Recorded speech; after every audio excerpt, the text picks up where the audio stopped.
aducem lui Iisus cântarea noastră aleasă, Crăciun iubim nespus.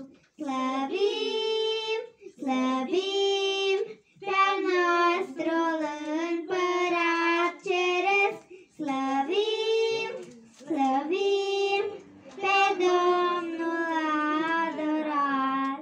El a iubit copii când a fost pe pământ și acum, deși în ceruri, El ne iubește mult.